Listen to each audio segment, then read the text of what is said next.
আমির হামজাকে salute দেই। আমির হামজা বলেছে কুষ্টিয়াতে আমি এমপি, এই কুষ্টিয়াতে আমি সরকার। আল্লাহু আকবার বলেন। বলতেছে এখানে আর কোনো সরকার নাই, আমি কুষ্টিয়ার সরকার। রাষ্ট্রবিজ্ঞানের ভাষায় কথা সত্য। মীর শাহী আলম আপনাদের এমপি, অর্থাৎ শিবগঞ্জের সরকার মীর শাহী আলম। কথা কর না কা? উনি মন্ত্রী, উনি আপনাদের সরকার। উনি যা বলবে সেই অনুযায়ী এই থানা চলবে, এই এলাকা চলবে। রাষ্ট্রবিজ্ঞানের ভাষা এটাই বলে এমপি হলো ওই আসনের সরকার, ইউনিয়ন পরিষদের চেয়ারম্যান ইউনিয়নের সরকার, প্রধানমন্ত্রী পুরো দেশের সরকার। সুতরাং আমির হামজাকে স্যালুট দেই। ফাটা কেষ্টর মতো অন্যায়ের বিরুদ্ধে প্রতিবাদ করে যাচ্ছে। আমরা বলতে চাই এই বাংলাদেশের মানুষের একটা ধারণা ছিল মোল্লার দৌড় মসজিদ পর্যন্ত, কিন্তু আল্লামা সাঈদী আমির হামজা প্রমাণ করেছে মোল্লার দৌড় মসজিদ পর্যন্ত নয়, মোল্লার দৌড় হলো সংসদ পর্যন্ত। আর যেই দিন আমরা আলেম ওলামাদেরকে সংসদে পাঠাতে পারবো, কোরআন দিয়ে যখন জেদ চলবে, তখনই এই দেশের মধ্যে শান্তি প্রতিষ্ঠা হতে পারে। তাহলে চিৎকার করে বলেন রাসূলের সিরাতের শিক্ষা, যিনি মসজিদের ইমাম হবে তাদেরকেই সমাজের ইমাম হতে। আবার রাশেদ খান বলেছে আমির হামজার ওয়াজ মাহফিল বন্ধ করে দিতে হবে। সারাদিন সমালোচনা করে এমন মূর্খ, এমন জাহেল, এর বক্তব্য মানুষ তো দূরের কথা, গরু পর্যন্ত শুনতেছে না। আজকে বলতেছে আমির হামজার ওয়াজ বন্ধ করে দেবে।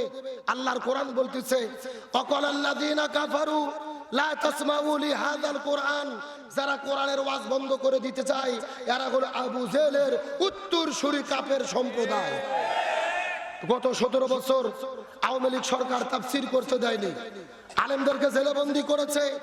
আমরা বিভিন্ন জায়গায় মাহফিলে গিয়েছি, মাইক ভেঙে ফেলেছে। আমার উপরে অন্তত 10টা জায়গায় হামলা করেছে, আমার গাড়ি 3 বার ভেঙে দিয়েছে। তারপর আমরা কোরআনের কথা বলা বন্ধ করিনি। আমির হামজা 3.5 বছর জেলে বন্দী ছিল, তারপরে হক কথা বন্ধ করিনি। আল্লাহ সম্মানিত করেছে, 3.5 বছর জেলে ছিল, আল্লাহ আজকে তাকে এমপি বানায়া দিয়েছে। আলহামদুলিল্লাহ বলবেন না? আল্লাহ তাআলা মানুষ সৃষ্টি করার আগে সর্বপ্রথম বলেছিলেন ওয়াইজ ক্বালা রাব্বুকা লিল মালাইকাতি ইন্নী জাইলুন ফিল আরদি খলিফা। আল্লাহ কিন্তু বলেনি ফিল মসজিদে খলিফা, আমি মসজিদে খলিফা পাঠাবো। ফিল মাদ্রাসাতে খলিফা, আমি মাদ্রাসায় খলিফা পাঠাবো। ফি খানকায়ে খলিফা, আমি খানকাতে খলিফা পাঠাবো। আল্লাহ বলছে না ফিল আরদি খলিফা, আমি জমিনে খলিফা পাঠাতে চাই। তার মানে বোঝা গেল আলেমদের দায়িত্ব শুধু মসজিদ মাদ্রাসা আর পীরের খানকা পরিচালনা নয়, আলেমদের দায়িত্ব কোরআন দিয়ে পুরো জমিনের নেতৃত্ব দেওয়া। আলেমদের নেতৃত্ব কি সমাজে আছে? সিরাতের কোনো শিক্ষার দরকার নেই। এই একটা শিক্ষা যদি আমরা বাস্তবায়ন করতে পারি যে যারা মসজিদ চালাবে তারাই সমাজ চালাবে, এই শিক্ষা যদি বাস্তবায়ন হতো 54 বছর লাগতো না, 54 ঘন্টায় এই দেশ পরিবর্তন হয়ে যেত। সাধারণ মানুষের দোষ দিয়ে কি করবেন? আমরা হুজুররাই এখন পর্যন্ত সিরাত বুঝিনি। কথা কর না কে? কিছু কিছু হুজুর আছে যেই দিকে মেঘ দেখে ওই দিকে ছাতা ধরে। কথা কর না কে? গত 17 বছর হাসিনা এত খারাপ হতো না। কিছু কিছু হুজুরদের ফতোয়া দিয়েছে মাননীয় প্রধানমন্ত্রী আপনি জান্নাতি মানুষ। কথা কন, কথা কন। আবার কেউ কেউ বলছে মাননীয় প্রধানমন্ত্রী আপনি কওমি জননী।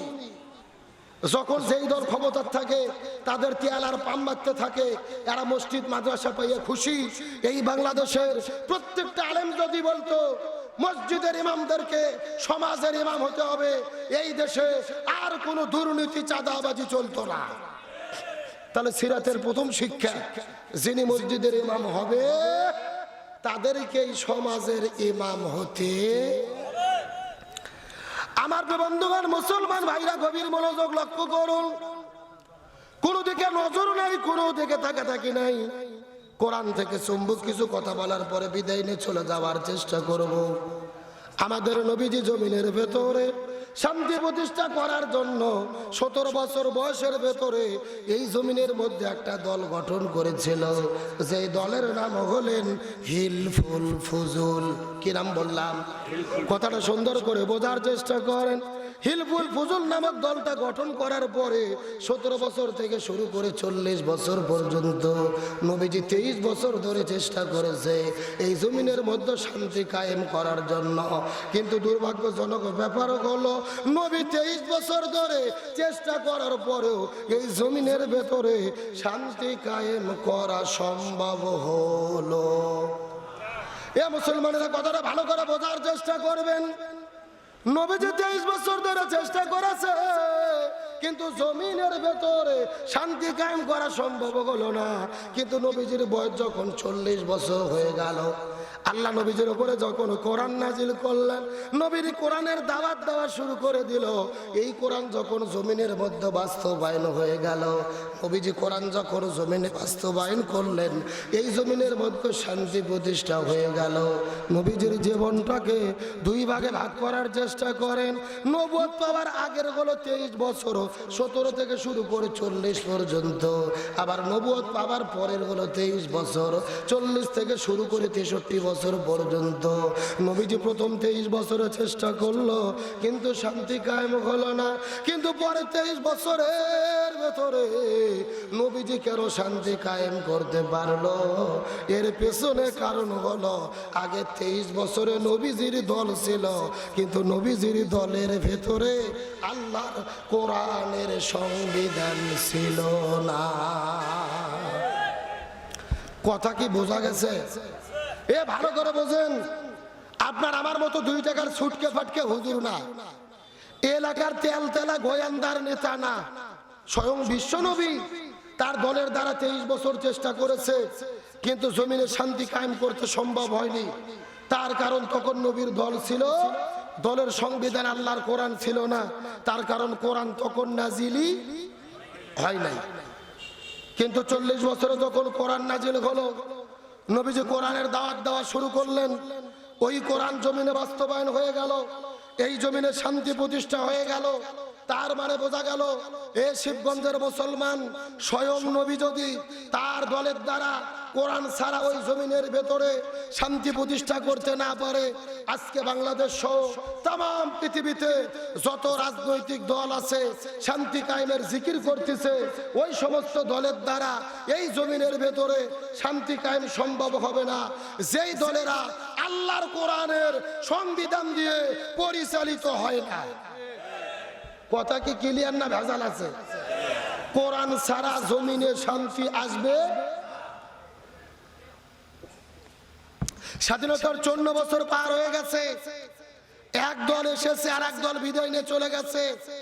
চাচার নীতি দেখেছি, স্বামীর নীতি দেখেছি, কার্ল মার্ক্সের নীতি দেখেছি, জাতীয়তাবাদ দেখেছি, তারপরে আপনার ধর্মনিরপেক্ষতাবাদ দেখেছি। কোন নীতি শান্তি দিতে পারে নাই। শান্তি যদি পেতে চাই, এই জমিনের ভেতরে কোরআনের নীতি কায়েম করতে হবে। সুতরাং এই জমিনের ভেতরে সমস্ত তন্ত্র মন্ত্রকে জুতাই এবং ঝাঁটাপিটা করে বিদায় করে কোরআন দিয়ে বাংলাদেশ পরিচালিত হোক, এটাকে আমরা চাই। কারা কারা চাই? দুটো হাত আল্লাহকে তুলে দেখায় দেন।